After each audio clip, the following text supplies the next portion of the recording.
Can anyone stop the Cavaliers and the Warriors from repeating the last year's finals? Let's talk about that. Both of these teams have started with 8 victories and 0 losses in the playoffs, and this has never been done before in the history of the NBA. In fact, you will need to go way back to find the last time that 2 teams even went 7-0 both in the playoffs at the same time, so this just shows you how amazing of a record this is. Let's take a look at the Cavaliers first. They destroyed the Indiana Pacers 4-0 and then went on to sweep the Toronto Raptors with the same score. A lot of people believed that the Pacers would be able to at least take a game or 2 from the Cavs, but it didn't happen. And then they also believed that the matchup against the Toronto Raptors would be a close one, but once again it was 4-0.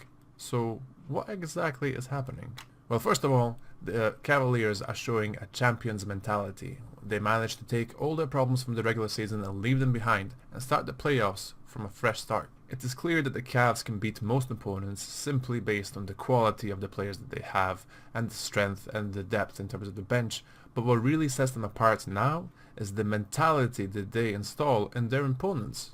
You could especially see this in the team like the Raptors that is so talented, yet they simply did not believe in the end that they could even win a single game against the Cavs. LeBron just showed them that he's not even interested in playing them straight from the get-go.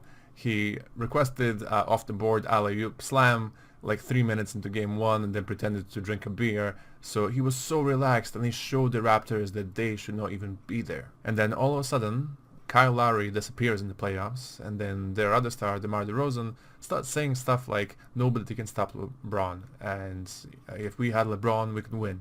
So with that kind of mentality, it's not a surprise they got swept.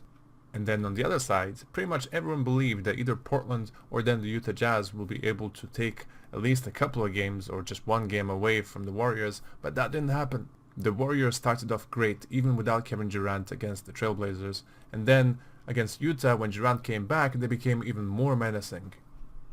What's interesting is that Draymond Green last season was the crazy guy kicking everyone in the nuts, but this year it seems to be Kevin Durant who's going to be the mean guy that's picking on the likes of other players, mascots, and so on.